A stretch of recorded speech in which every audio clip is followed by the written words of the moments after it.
Second leg of the Saratoga Late Pick 5 on Saturday, August 5th. Race 9, the Grade 1 Saratoga Derby for 9 3-year-olds routing a mile and 3/16 on the outer turf. And it's interesting that the Grade 1 Belmont Oaks winning filly, Aspen Grove, is going to scratch out of Friday's Grade 3 Saratoga Oaks in order to run against the boys. They're going for a bigger purse, $600,000, and the Grade 1 status, to try and get a multiple Grade 1 winner here. I'd be surprised if either one of us used her, because I know you were trying to fade her in the Saratoga Oaks before it was announced that she was going to scratch. So where'd you go on top? Yeah, I think this is actually an easier field than the Saratoga Oaks, to be honest with you, for her. If you go up and down, and I think she's got a better shot in this race than the other. I only went too deep here. I just don't think this is that contested of a field. I put the 2-horse program trading on top here. Chad Brown, Flavian Pratt, probably the fastest horse early. And if that's the case, I'm not sure they're going to be able to catch her late. Catch him late. I'm sorry. This seems like a horse that's going to get loose on the lead. Looked very good going a mile and 16th last time, so I don't think the extra 2/16 is going to be much of an issue.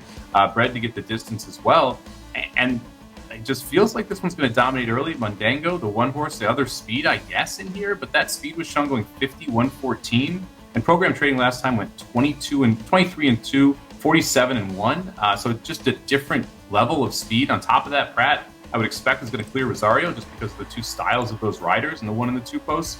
I think the 2 has a very good shot at taking this field gate to wire.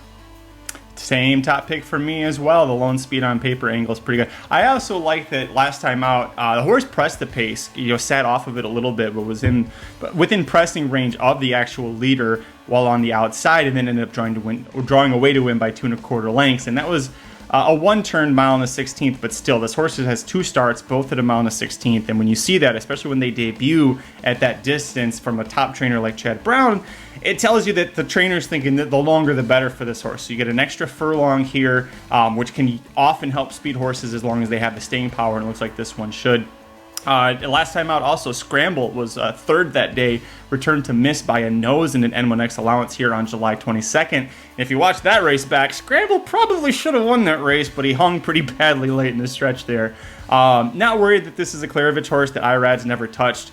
Pratt got the mount last time out at Belmont because Irad was on suspension, a common theme with him sometimes, so wasn't able to ride there for a little while.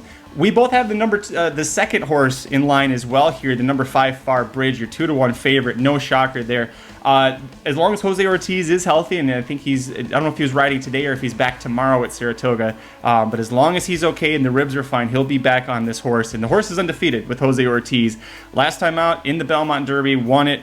And going into it, I was like, look, the difference why he wins this after not winning the last 2, jockey effing upgrade. You lose Rosario, you ditch him, and then you get Jose Ortiz up, and got the even the 2 losses. He was very competitive. He was right there. We thought for sure on Derby Day he was winning that race in the final stages until he got caught. But we both love Far Bridge, don't we?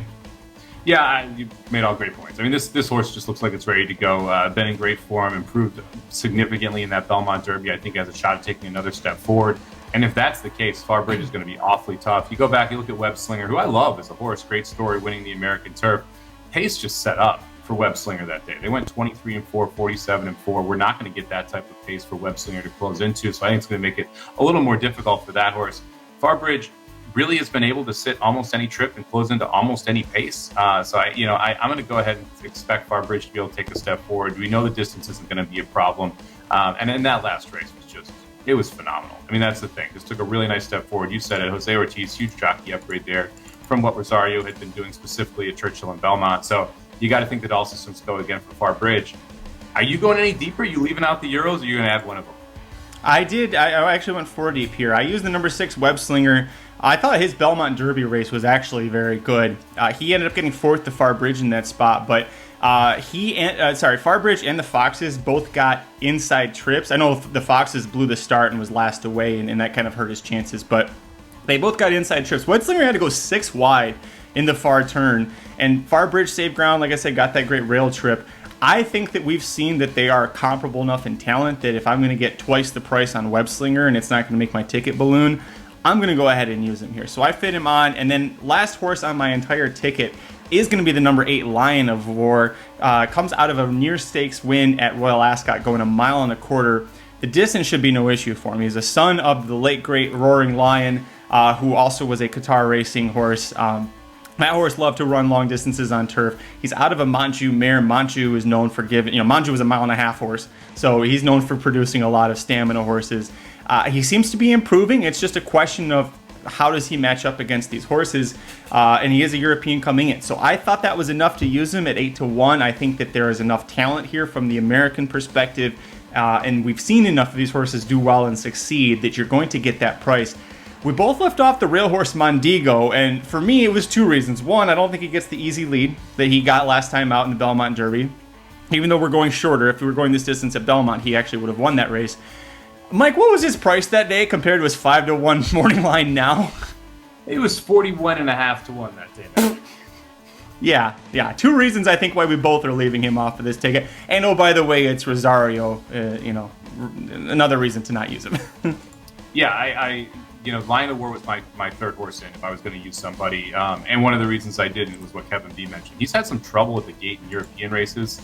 That generally can cause problems in U.S. races. Like the Foxes. Especially ones we're not projecting much pace in. So I think that could be an issue there for Lion of War. It's one of the reasons I didn't use that Euro. I respect the franchise. It's 30-1, and Saez picks up the mount for Joseph P. O'Brien. He's not shipping horses over here to lose.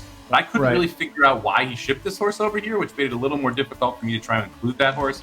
Look, Mondango, I get it why people want to play him, but 5-1 is just too short for me. You'd need a repeat effort or better of that last race with completely different running tactics, which he's going to do. I mean, he's going to come from off the base. I'm not sure I trust him at literally 1/8 of the price. So to me, this was tough to get around the 2 and the 5 here. Honestly, I might even take a shot with the 3 before I took a shot with anyone else and try the filly in here because she did run well in the Belmont Oaks Invitational. She needs to take a step forward, but at least she gets a little bit of a weight break, and then she's not completely devoid of speed like some others in here.